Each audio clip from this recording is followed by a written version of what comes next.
रोहतास के करगहर सीट पर हम चलते हैं। अभी हाल ही में आपने देखा, आपके पोस्ट में मैंने देखा था, वशिष्ठ सिंह अपने भाई को जी डोनेट कर रहे थे। हाँ बिल्कुल बिल्कुल, दिल्ली काफी सराहनीय पहल थी जी, वहां के विधायक भी रहे जी। देखिए करगहर रोहतास में, और देखिए यहाँ दो कुर्मियों की लड़ाई में 2020 में एक ब्राह्मण देवता चुनाव जीत गए, गिरीश मिश्रा के बेटे संतोष कुमार मिश्रा, ठीक है ना। और हमें 2020 का चुनाव बहुत अच्छे से याद है, ठीक है ना।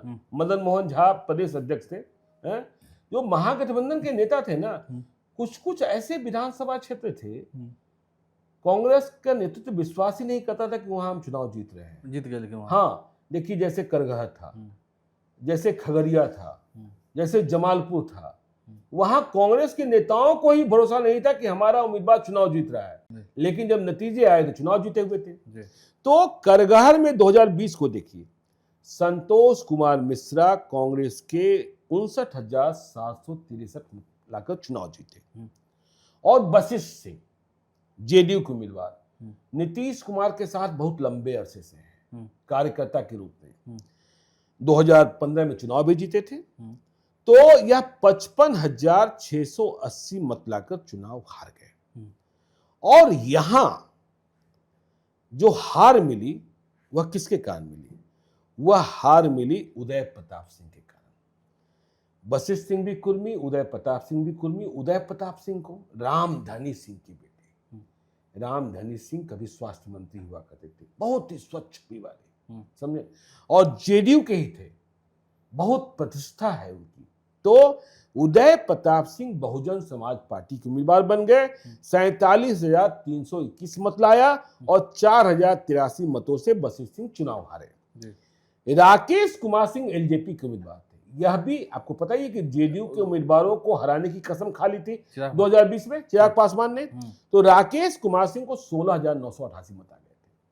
यह 16,988 मत नहीं आता तब तो वशिष्ठ सिंह चुनाव जीते ही हुए थे। 5,000 से बोल। हाँ, 2015 में देखिए वशिष्ठ सिंह चुनाव जीते, उस समय तो महागठबंधन था, लालू नीतीश साथ थे, 57,018 मत लाकर।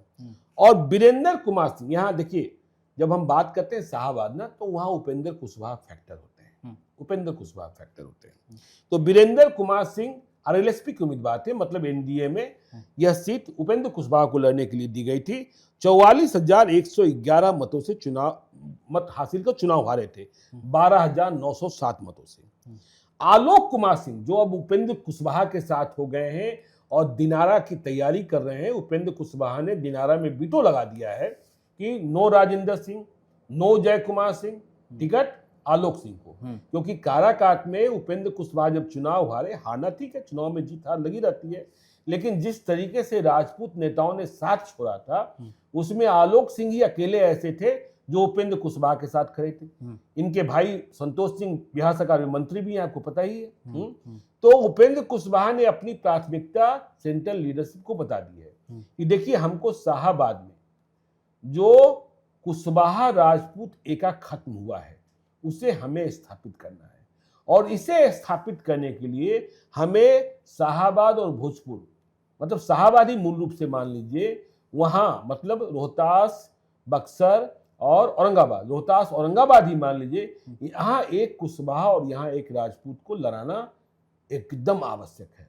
तो आलोक सिंह अब आरएलएसपी में है, मतलब आरएलएम है अब। तो हमने 2015 का बताया कि 12,907 मतों से वशिष्ठ सिंह चुनाव जीते थे।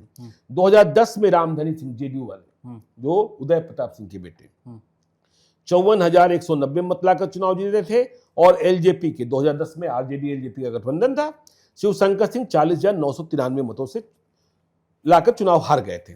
तो अब देखिए 2025 में बात पहले यह कर ले कि कांग्रेस से तो संतोष कुमार मिश्रा लड़ेंगे ही लड़ेंगे, आरजेडी से बहुत दावेदारी नहीं हो रही है, ठीक है, सिटिंग सीट है। और मतलब उधर आप जानते हैं कि भोजपुर में राहुल तिवारी जीतते हैं, सिंबॉलिक है ब्राह्मण में, और यहाँ रोहतास में कांग्रेस से संतोष कुमार मिश्रा, और Tejashwi Yadav A to Z politics की बात कर रहे हैं। अब लेकिन समस्या ये है कि जेडीयू में वशिष्ठ सिंह की दावेदारी बनी हुई है, लेकिन दिनेश राय ने आईएएस की नौकरी से बीआरएस ले लिया। मुख्यमंत्री के आप सचिव रहे, डीएम रहे, भूमि सुधार विभाग में सचिव हुए, प्रमोशन पाकर। प्रमोशन पाकर के। तो अब उन्होंने बीआरएस ले लिया, बीआरएस मंजूर भी हो गया, बीआरएस मंजूर भी हो गया। और बीआरएस इसीलिए लिया है कि उन्हें करगहर लड़ना है, हाँ करगहर लड़ना है। तो अब देखना होगा कि नीतीश कुमार पुराने सिपाही को कि नए अधिकारी को किसे मौका देते हाँ किसे मौका देते हैं, यह देखने की बात होगी। लेकिन इन दोनों में जिसका भी चयन हो, ठीक है, यदि वशिष्ठ सिंह को टिकट नहीं मिलता है तब भी वो लड़ जाएंगे, दिनेश राय को टिकट नहीं मिलता है तब भी वह किसी रास्ते को तलाशने की कोशिश करेंगे, ठीक है ना।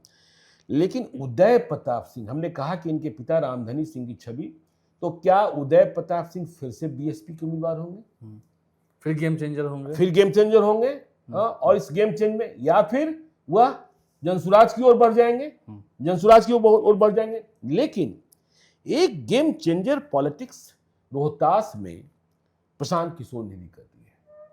आपने देखा कल ही उनकी पार्टी में भोजपुरी फिल्मों के सुपरस्टार सिंगर रितेश पांडे शामिल हुए। रितेश पांडे सिंगर के रूप में दूसरे पवन सिंह हैं। हर गाना 20 करोड़ 30 करोड़ और उनकी जो फैन फॉलोइंग है। तो रितेश पांडे का जब परिचय कराया जा रहा था कल प्रशांत किशोर की ओर से, तो कहा जा रहा था कि ये करगहर से है।